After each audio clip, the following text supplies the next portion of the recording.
I said. Leave. Richard barked, pointing toward the door. You don't belong here, and you're making my customers uncomfortable, his voice echoing across the marble floors. Elaine Carter stood in the middle of the luxury store, her heart pounding as the confrontation escalated. Elaine, calm but resolute, didn't flinch. Her hands tightened around the strap of her bag as she looked Richard directly in the eye. I have every right to be here, she said firmly, her voice steady. And I'm not going anywhere. Around them, the store fell silent. Customers who had been browsing moments before now stopped to watch, their whispers buzzing like static. Some pulled out their phones to record the unfolding scene, while others exchanged nervous glances. You're disturbing the peace here, Richard, the luxury store manager continued, his face flushed with anger. This store is for serious shoppers, not window browsers who can't afford anything. Elaine's jaw tightened, but her composure didn't waver. Is that what you think I am? She asked quietly. Her tone wasn't loud, but it carried the weight of her dignity. A window browser? Richard scoffed, folding his arms. Look, I don't have time for this. You're wasting my time and everyone else's. Just get out or I'll call the cops. Was Richard right to demand Elaine leaves the store because he thinks she doesn't belong? As we dive into how it all started, if you don't support prejudice and racism, click the subscribe button now and tell us where you are watching from. Only those who support prejudice won't subscribe now. The events of that day hadn't started with fireworks. For Elaine, it had been a peaceful morning. She had woken early, brewed her favorite cup of coffee, and taken a moment to reflect on how far she had come. The city outside her window bustled with life, but Elaine had learned to find stillness amid the chaos. Today was special. It wasn't just another day, it marked a milestone. Elaine had recently finalized the acquisition of several businesses, including one of the city's most renowned luxury chains. For years she had dreamed of building her empire, and now, after decades of hard work and resilience, she had achieved it. Her thoughts drifted back to her childhood. She remembered standing outside high-end stores with her mother, peering through the windows at the beautiful things they couldn't afford. Someday, her mother had whispered, you'll have more than you could ever dream of. Those words had stayed with her, becoming a guiding principle. Elaine had worked tirelessly to build her success, always staying grounded and true to her values. And now, as the new owner of the very chain she once admired from afar, she decided to visit one of her stores, quietly, without fanfare or an entourage. She wanted to experience it the way any customer would. Dressed in her favorite shirt and slacks, she stepped into the luxury store that morning with a sense of quiet pride. The marble floors gleamed under the light of crystal chandeliers, and the displays sparkled with carefully arranged designer handbags, jewelry, and accessories. Elaine's eyes landed on a handbag she recognized from her childhood, a timeless design she had once dreamed of owning. She smiled to herself, taking her time as she admired the craftsmanship. It wasn't just about the bag. It was about the journey it represented. But her peace was short-lived. From across the store, Richard had spotted her almost immediately. He had watched her, his expression shifting from curiosity to disdain as he made assumptions based solely on her appearance. In his eyes, Elaine didn't belong. Elaine hadn't noticed him at first. She was too focused on the items in front of her, her mind wandering to memories of her past. But as she moved to another section of the store, she became aware of his presence. He followed her closely, his eyes scrutinizing her every move. At first, he approached her with a smile that didn't reach his eyes. "Good morning," he said, his tone overly polite. "Can I help you find something?" "I'm just browsing, thank you." Elaine replied with a warm smile, turning her attention back to the display. But Richard didn't move. He lingered, his gaze narrowing slightly. "You should check out other stores. This place is not for people like you." he added, his voice dropping to a conspiratorial whisper. You might find something more in your price range in another store that's not luxury like ours. Elaine's smile faded, but she didn't respond. She moved to another display, determined not to let his assumptions ruin her day. But Richard persisted. You know, he said louder this time, ensuring other customers could hear. We get a lot of window shoppers here, people who just want to look but aren't serious buyers. Elaine stopped. Slowly she turned to face him, her expression calm but firm. Is that what you think I am? She asked quietly. Richard smirked. I've been in this business a long time. I know who's serious and who isn't. The humiliation stung, but Elaine refused to let it show. She met his gaze without flinching. I don't believe it's your job to decide that, she said. Her tone was steady, but there was an edge to it that made Richard falter for a moment.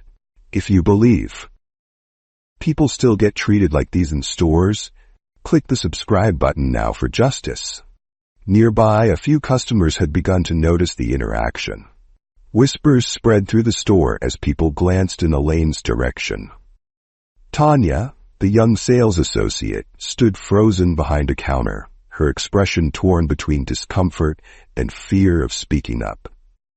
As Richard continued to hover, Elaine noticed a woman in an expensive outfit moving quietly near the jewelry display. She watched as the woman was treated well and fairly like a queen, while she was treated with mockery and humiliation.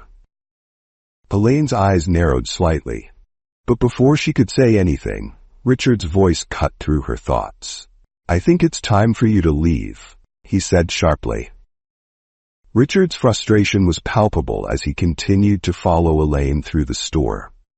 His sharp gaze never left her, and with every step she took, his condescension grew more blatant. He seemed determined to make her feel out of place. Elaine walked with quiet grace, her focus shifting between the displays of elegant handbags and sparkling jewelry. But Richard wasn't about to let her browse in peace. He stepped in front of her as she approached the handbag display she had admired earlier. I think we've established that this section might not be for you, he said loudly, his smirk widening as other customers turned to watch. His voice echoed through the marble-floored store, carrying a mix of fake politeness and underlying disdain. Perhaps the clearance section in the back would be a better fit. Elaine's calm expression didn't waver. She tilted her head slightly, her voice soft but steady. And what makes you think this section isn't for me? Richard's smirk faded momentarily, but he quickly recovered. Let's just say I've been in this business long enough to know who belongs here and who doesn't. A murmur rippled through the store. Nearby customers whispered to each other. Why doesn't she just leave? One woman asked quietly, glancing at Elaine with a mix of curiosity and discomfort. Another man shifted uncomfortably, muttering under his breath, "This is getting awkward." Elaine ignored them, her focus unwavering as she tried to move around Richard. But he stepped sideways, blocking her path again. His actions were deliberate, his posture unyielding. Loitering isn't allowed here, he said with a sharp edge in his tone. If you're not buying anything, maybe it's time to move along. What would you do if someone treated you like this in a store? Let us know in the comments below. Hit that subscribe button. If you enjoy this story and find it important, don't forget to like and share with someone who needs to hear it. Elaine's jaw tightened slightly, but she maintained her composure. Loitering? She repeated. I didn't realize admiring the merchandise qualified as loitering. Richard crossed his arms, his smirk returning. Admiring isn't the same as buying. Tanya, the sales rep, standing behind the counter near the jewelry section, watched everything unfold. Her hands gripped the edge of the display case, her knuckles white. She had seen the tension between Richard and Elaine escalate. Tanya's chest tightened as she debated what to do. She knew Richard's reputation. He was ruthless with employees who crossed him. If she spoke up, she risked not only his wrath, but possibly her job. Yet she couldn't ignore the growing injustice playing out before her. Her gaze flicked between Richard, who was now gesturing toward the store's entrance, and Elaine, who remained steadfast. She took a step forward, hesitated, and then stepped back again. Fear and morality waged a silent war within her. Do you think Tanya should step in and risk her job, or stay silent to protect herself? Tell us what you'd do in her situation, and don't forget to click the subscribe button now. Richard's voice cut through the tension like a blade. If you don't leave now, he said, his tone sharp and final, I'll call the cops. The murmurs among the customers grew louder. Richard, oblivious to everything but his own agenda, continued to escalate. You've wasted enough of my time, he said, his voice louder now as though addressing the entire store. You're not buying anything, and you're not welcome here. As this exchange unfolded, another customer in the store observed the chaos with quiet interest. Amanda, the white woman in her early 40s, earlier welcomed nicely when Elaine was being humiliated, dressed in an immaculate cream blouse and tailored pants. Her expensive leather bag hung loosely on her shoulder, exuding wealth and sophistication. Amanda moved with calculated ease, her sharp eyes scanning the jewelry display. While Richard's attention remained fixed on Elaine, Amanda seized her moment. She reached for a sparkling diamond necklace displayed under the glass. Her hand lingered as though admiring it before she quickly slipped the necklace into her bag. She glanced around, her movements smooth and practiced, her expression calm. Elaine caught the motion out of the corner of her eye. Her gaze shifted briefly toward Amanda, taking in the theft with a quiet realization.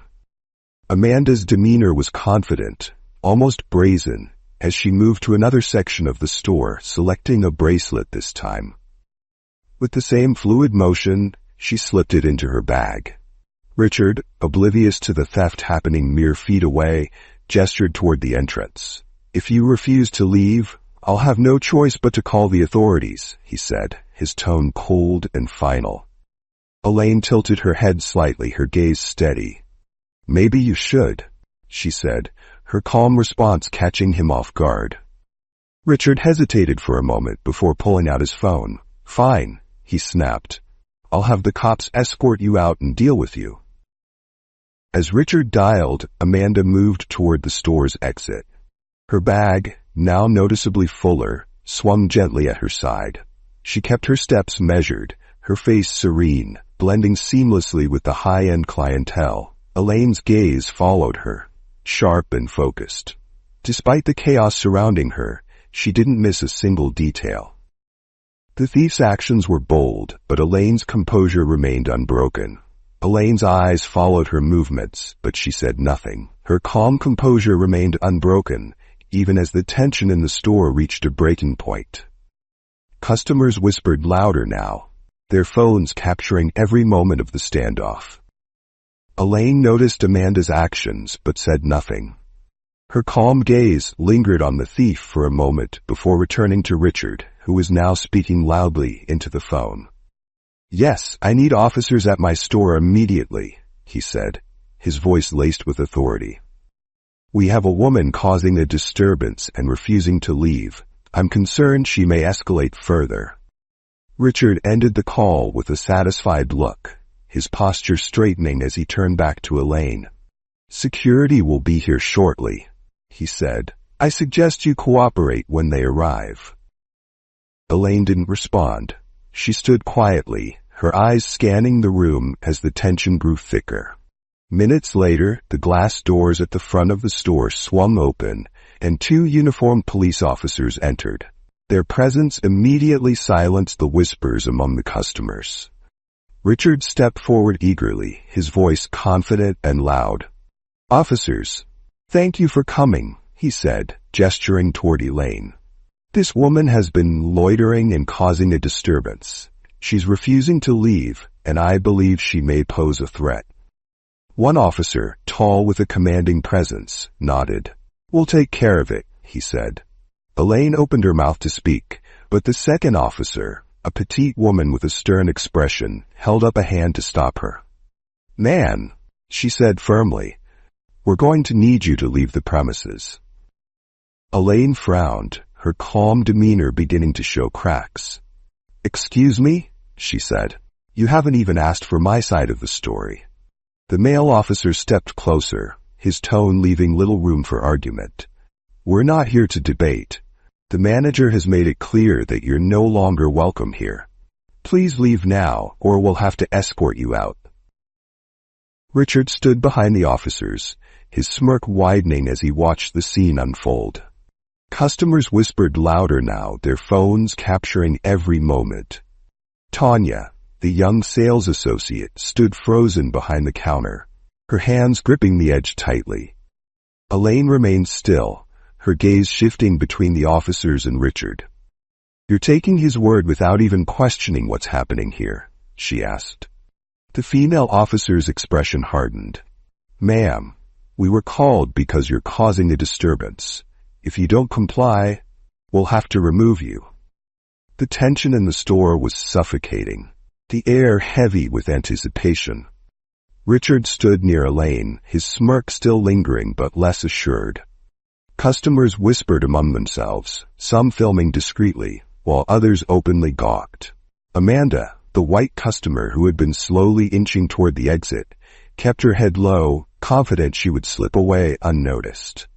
If you're hooked on this story so far, like this video and hit the subscribe button if you believe in justice.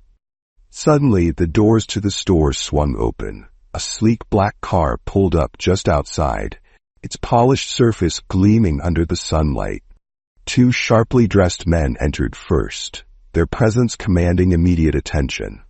Behind them, a tall woman in a tailored suit strode in with an air of authority that turned every head in the room. The murmurs grew louder, curiosity rippling through the crowd. The two men and the woman walked straight toward Elaine, their steps deliberate. They stopped just in front of her, and one of the men smiled warmly.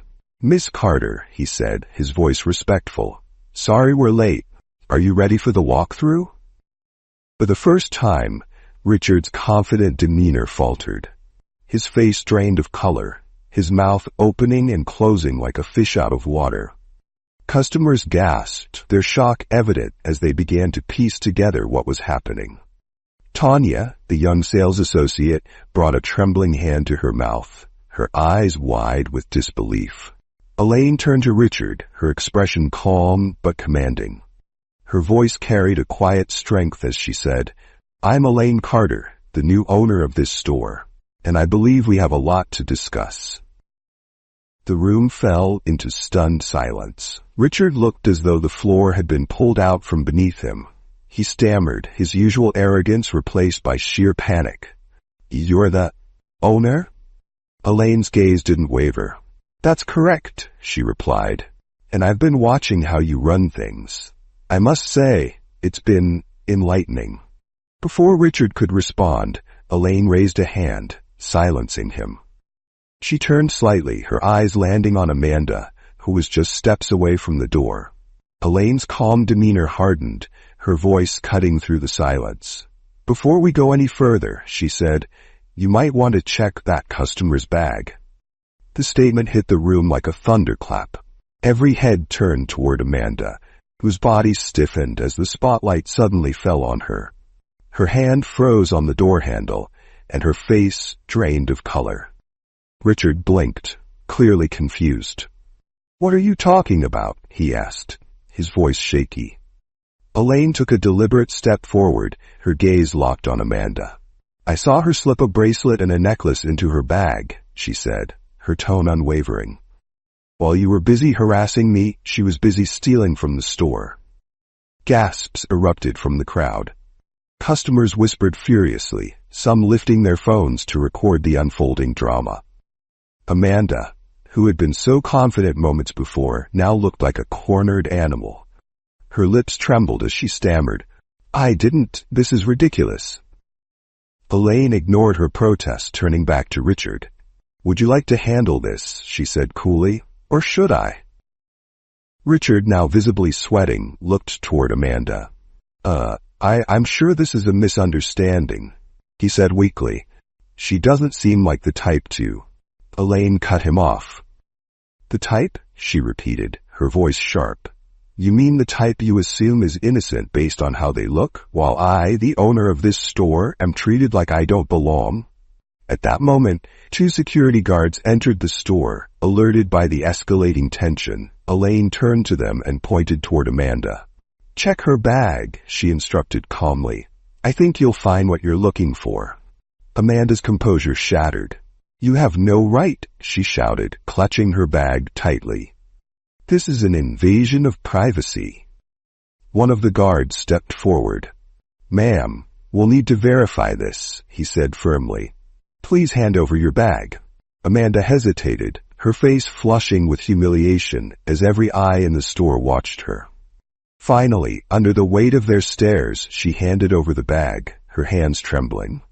The guards opened it, and within seconds the evidence was clear. A sparkling diamond bracelet and an elegant necklace sat nestled among her belongings, their price tags still attached. Gasps filled the air, and several customers muttered in disbelief. She was stealing the whole time, someone whispered, and we all thought. Amanda tried to stammer out an excuse. I was going to pay for those. I just forgot. Elaine raised a hand, silencing her. Save it, she said coldly. I saw exactly what you did. The guards escorted Amanda to the back office, her protests growing weaker as she disappeared from view. Elaine turned back to Richard, her expression firm. This is the culture you've created, she said, her voice carrying the weight of authority.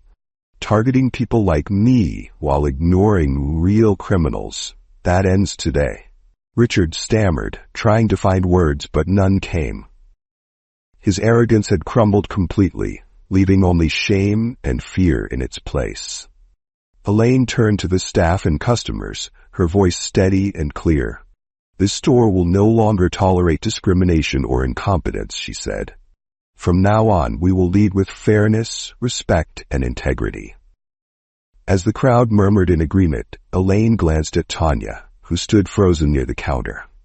Tanya, Elaine said, her tone softening. I've seen your potential. You're a part of the solution here. Tanya blinked, her eyes welling with tears as she nodded. Thank you, Miss Carter, she whispered. Elaine gave her a small smile before turning back to Richard. As for you, she said, her voice turning icy, your time here is done. The store erupted into applause as Richard slumped, his face pale.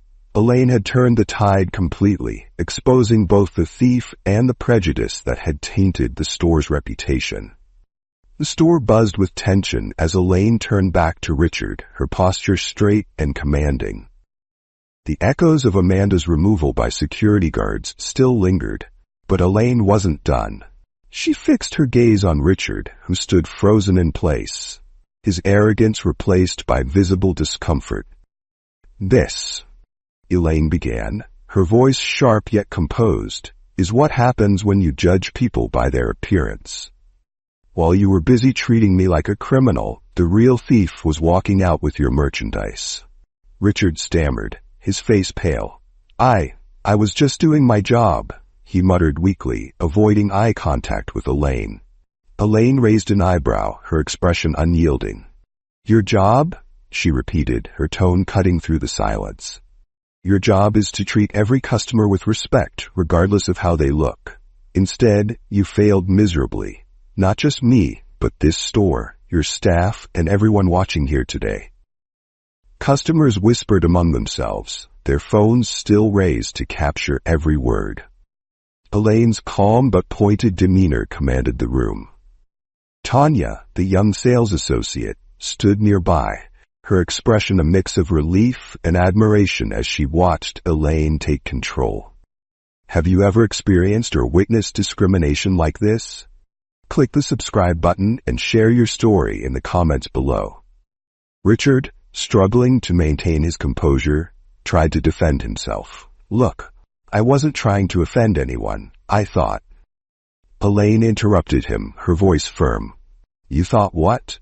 That I didn't belong here? That I couldn't possibly afford to shop in this store? You assumed, based on nothing but your own prejudice. Richard's mouth opened, but no words came out. The silence in the room was deafening as Elaine continued. You've embarrassed this store and tarnished its reputation. And more importantly, you've shown your true colors for everyone here to see. She turned slightly, addressing the customers and staff. This is not the culture I want in my store, she said, her voice carrying a clear message. This is a place for everyone, where respect is not optional. Richard's face reddened further as he realized there was no escape. I didn't mean for it to come across that way, he stammered, his voice shaky. I was just trying to maintain the store's standards. Elaine's gaze hardened. Then what standards are those? Exclusion, disrespect, humiliation? She paused, letting the weight of her words sink in. You're fired. The room erupted into applause, a mix of vindication and approval. Customers cheered softly, some clapping, while others nodded in agreement. Tanya exhaled a breath she hadn't realized she was holding, her shoulders relaxing for the first time all day. Richard, on the other hand, stood motionless, his face a picture of shock and defeat. You can't do this, he muttered, his voice barely audible. Elaine's expression didn't waver. Oh, I can, she said, and I just did. Security guards re-entered the store, their presence signaling that Richard's time was up. They moved toward him, and without further protest he turned and walked toward the exit, his shoulders slumped. The once confident manager was now a figure of humiliation, his career in shambles. As Richard exited, the energy in the store shifted. Elaine turned back to the staff and customers, her voice calm but resolute. This is not just about today, she said. This is about creating an environment where everyone feels welcome, where everyone is treated with dignity. The tension in the store hung heavy in the air. Amanda, the white customer who had been caught stealing, was escorted out in handcuffs, her once confident demeanor replaced by humiliation. Customers whispered among themselves, some recording as the dramatic events continued to unfold. Elaine Carter stood in the center of the store, calm and resolute. The day had brought humiliation, injustice, and confrontation, but she had turned it into a moment of triumph. And yet there was still unfinished business. But Elaine wasn't done. She faced the police officers who had tried to throw her out without cause. Elaine glanced toward the two uniformed officers who had sided with Richard earlier. They stood stiffly near the entrance, their confidence visibly shaken as they realized the truth of the situation. The taller officer, who had spoken most forcefully, avoided her gaze, while the smaller one shifted uncomfortably, her face flushed. Elaine pulled out her phone and dialed a number. The room fell silent as she held the phone to her ear, her composed demeanor commanding attention. After a few rings, a deep, authoritative voice answered on the other end. Chief Jackson, Elaine said calmly, I'm at one of my stores and I think you need to come down here. The murmurs among the crowd grew louder. Chief Jackson? Someone whispered. She knows the chief of police? Elaine continued, her voice steady. 2 of your officers responded to a call here and didn't bother to listen to my side of the story. They were ready to throw me out without any justification. I'd like you to handle this personally. The officers exchanged nervous glances, their postures stiffening as the weight of Elaine's words sank in. They knew the chief of police wasn't someone who took incidents like this lightly. Within minutes, a sleek black SUV pulled up outside the store. The chief of police, a tall man with an air of authority, stepped out and walked briskly inside. His presence immediately commanded respect, and the officers straightened instinctively. Chief Jackson approached Elaine, his expression calm but serious. Miss Carter, he said, his tone respectful. I came as soon as I could. What happened here? Elaine gestured toward the 2 officers. These 2 responded to a call from the racist manager, she said. They took his word at face value and were prepared to throw me out without hearing my side of the story. The chief's eyes hardened as he turned to the officers. "Is this true?" he asked sharply. The taller officer stammered. "We thought." "You thought?" Chief Jackson interrupted, his voice rising. "Your job isn't to think based on assumptions. Your job is to assess the situation fairly and uphold the law. Did you bother to ask Miss Carter what was going on before you acted?" The smaller officer shook her head, her voice barely audible. "No, sir." Chief Jackson's gaze was unforgiving. "This is unacceptable. Both of you will report to my office first thing tomorrow morning. We'll be reviewing this incident, and disciplinary action will be taken." The officers nodded meekly, their confidence completely eroded. The chief turned back to Elaine, his tone softening. "Miss Carter, I apologize on behalf of the department. This should never have happened." Elaine nodded graciously. "Thank you, Chief. I appreciate your prompt response." The story didn't end there. Within hours, videos of the incident were uploaded to social media. Clips of Elaine's calm confrontation, Richard's fumbling excuses, and Amanda's arrest circulated rapidly. The hashtags Justice Served and Stand with Elaine trended online as viewers across the world applauded her actions. Comments flooded in from people inspired by her strength and composure. "Elaine handled that with such grace," one user wrote. Another added, "This is a masterclass in how to stand up to discrimination." But the backlash against Richard was swift and unforgiving. His face, captured clearly in the videos, became a symbol of arrogance and prejudice.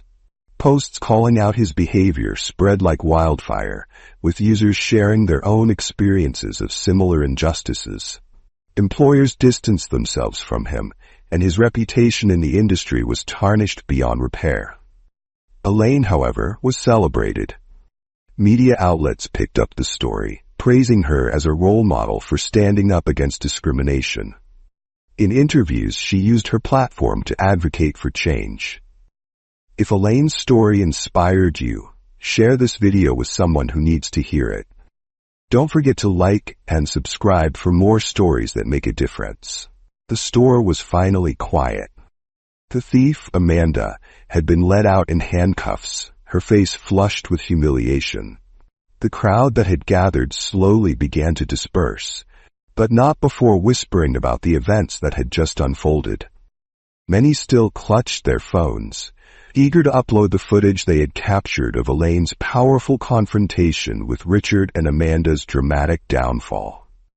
Elaine stood tall, her composure intact. The day had been a whirlwind of tension and revelations, but she wasn't done yet. There was still work to do. Back in the store, Elaine approached Tanya, who stood quietly by the counter. "Tanya," Elaine said gently, "I've seen how much you care about this place and its customers. You're the kind of leadership we need here." Tanya's eyes widened, tears glistening as she realized what Elaine was saying. "Thank you, Miss Carter," she said softly. Elaine's face softened. "Tanya," she said warmly, "I've watched how you handled yourself today. You showed restraint, kindness, and professionalism in the face of chaos. That's exactly the kind of leadership this store needs." Tanya's eyes widened, her hands trembling slightly. "Miss Carter, are you saying?" Elaine smiled. "You're the new store manager." With Tanya's promotion and new policies in place, the store began to transform. Customers returned, drawn by the promise of a more inclusive and welcoming environment. Elaine's vision had become a reality, proving that justice and dignity could triumph over prejudice. Tears welled up in Tanya's eyes. She tried to speak, but her voice broke with emotion. Instead, she nodded, her gratitude evident in the way she held her hands to her chest. "Thank you, Miss Carter," she managed to say softly. "I promise I won't let you down." Elaine smiled warmly. "I know you won't." The next day, Elaine called a meeting with the entire store staff. They gathered in the employee lounge, their expressions a mix of curiosity and apprehension. For many of them, the events of the previous day had been an eye-opener. Elaine stood at the front of the room, her posture confident but approachable. "Let me start by saying this," Elaine began, her voice steady and clear. "This store is about more than luxury. It's about the experience we create for every person who walks through those doors. Luxury isn't just what you can afford. It's about how you're treated."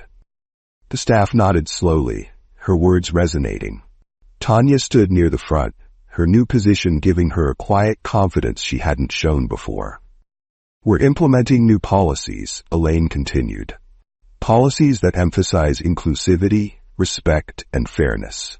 No customer should feel unwelcome, and no employee should feel unsupported. This is a place for everyone, regardless of who they are or where they come from." The room buzzed with quiet murmurs of approval. For some, this was a moment of reflection. For others, it was a fresh start. Elaine's gaze swept across the room. "This won't just be words on paper. This will be our culture. And it starts with each of you. Do you believe that inclusivity should be at the heart of every business? If so, hit that like button and subscribe for more inspiring stories like this." Elaine's words didn't stop within the store. The story of her confrontation with Richard and Amanda continued to go viral for weeks, sparking conversations worldwide. Media outlets reached out for interviews, eager to hear more about the woman who had stood her ground and brought justice to a place where it was sorely lacking. In one particularly moving interview, Elaine sat in front of the camera, her poise as radiant as ever. "This isn't just about me," she said. "This is about changing how we see each other. Luxury isn't defined by what you can afford. True luxury is about lifting others up, not tearing them down." Her words struck a chord with viewers. Messages flooded the comment sections of videos and social media posts. People shared their own stories of prejudice, solidarity, and perseverance. Have you ever experienced or witnessed prejudice in your life? Share your story in the comments. We want to hear from you. Back in the store, the changes Elaine envisioned began to take shape. The displays were refreshed to feel more welcoming and less intimidating. The staff received training on customer service that prioritized empathy and understanding. And Tanya, in her new role as manager, led by example, ensuring that the store truly became a place where everyone felt valued. One quiet evening, after the store had closed, Elaine walked to the front of the showroom. The lights dimmed softly, casting a warm glow over the displays. She stopped in front of a glass case, the very one she had stood before on her first visit. Inside was the handbag she had once dreamed of owning. Its timeless design and impeccable craftsmanship hadn't changed, but what it represented to her had. It was no longer just a symbol of luxury, it was a symbol of perseverance, justice, and triumph. Elaine smiled, a sense of peace washing over her. She had faced humiliation, prejudice, and resistance, but she had risen above it all. The handbag was no longer a goal. It was a reminder of how far she had come and the lives she had changed along the way. Elaine turned and walked toward the exit, her footsteps steady and resolute. The store was just the beginning. There was a world beyond its doors that needed change, and she was ready to make it happen. If you believe in standing up for what's right and creating a better world for everyone, share this story with someone who needs to hear it. Don't forget to like and subscribe for more powerful stories.